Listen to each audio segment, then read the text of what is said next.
Hi, today we're going to talk about our fractals project, which you can do either a tree or some leaves.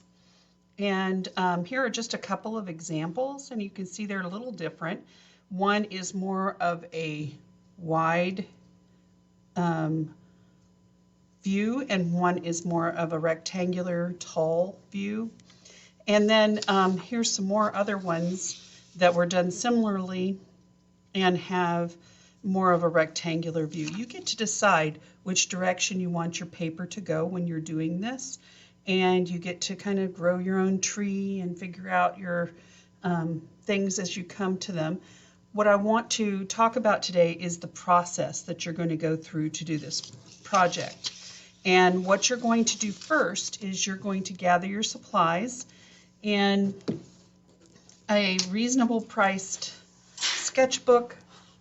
You can pick this one up at Dollar Tree or Dollar Store or Family Dollar for $3, which is pretty amazing for 75 sheets of drawing paper. And this paper is 11 inches by 14 inches, and your project only requires 9 by 9 or larger. So you can use this whole sheet, or you can measure it out with a ruler and get it to be the 9 by 9, but it needs to be heavy drawing paper. And depending on the supplies that you use, the reason why the drawing paper is so important is that it won't let things bleed through as much, and it erases really well, and it just works better than copy paper. Now, one of the things that I want to show you is that if you take copy paper, which is 8.5 by 11, and some drawing paper, you can see the difference in the size. First of all, this is 8.5 by 11, and this is 9 by 12. And then you can also see a difference in the color, and if you feel it, you can feel the difference. This is much heavier and thicker, and this is much thinner. It's meant to be thinner so that you can use it, and it's not as expensive to copy many pages. So then I want you to measure at least.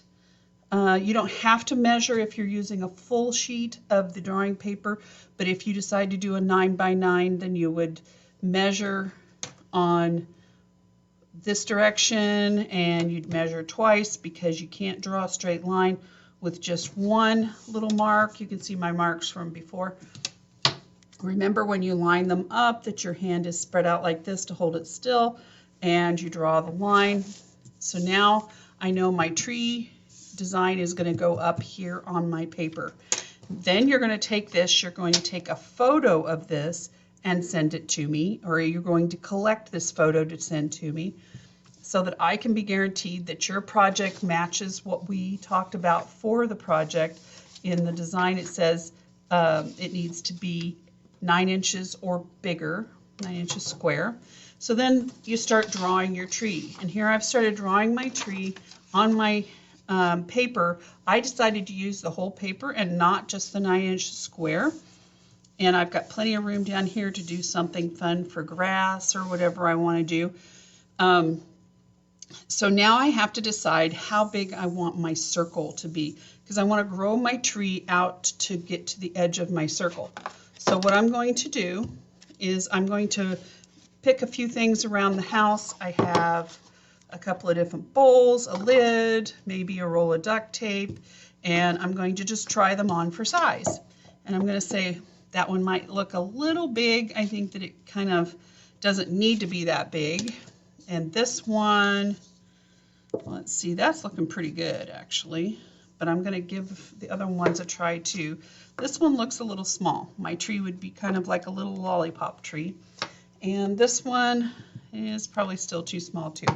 So it looks like the bowl is the best fit, and I can decide whether I want it down on the branch, on the trunk a little bit, or if I want it to be up higher, if I want it to be in the middle of the trunk, or if I want it to be one side or the other, because you get to design your tree.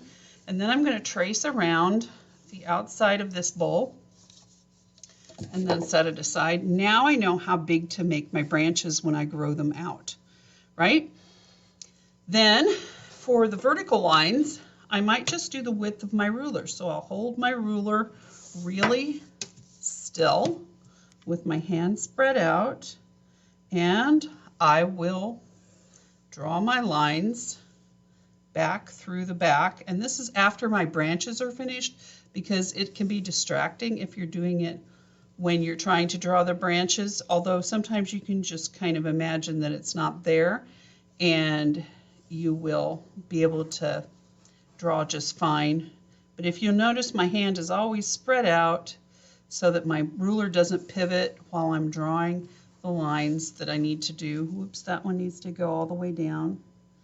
So I'm going to make sure I get that all the way down to the trunk, to the base. And I'm just going to keep going. So we're going to imagine that I finished that, and then I'm going to do the same thing with the width of the ruler going this way. Now I might start up here, and if I do, since I'm right-handed, I'll move my paper around because I don't have to do it in any specific position. I can pick the one that works best for me. And now I'm going to go down the paper this way. So then after you get this all drawn and your branches out to the edge and everything, you're going to take a picture of this and send it in to Mrs. Steck so I can see before you put any color or Sharpie or anything on it. I would really like to see it because I might see something that you might not want or you might not have noticed, and I can say, ooh, you might check that branch on the right hand side. It looks like it's kind of leaning a little bit further than the rest of the branches. It kind of looks out of place. You might want to fix that or something. Who knows what might have, maybe one of your lines was kind of diagonal instead of straight across, and I can notice that when you might not have. Once you get that approval, you can start doing your coloring on here.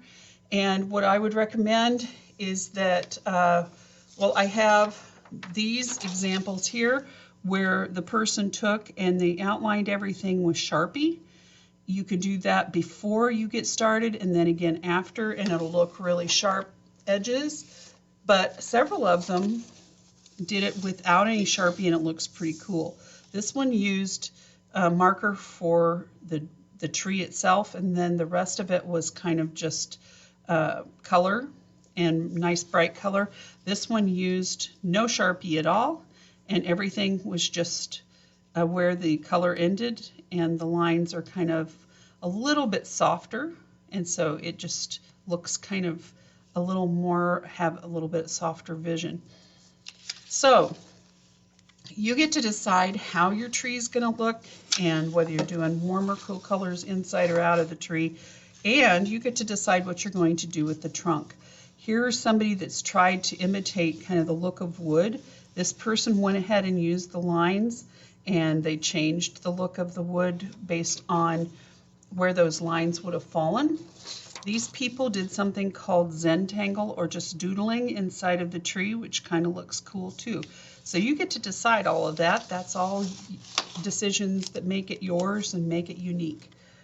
If you have any questions, be sure to contact me so I can help you out.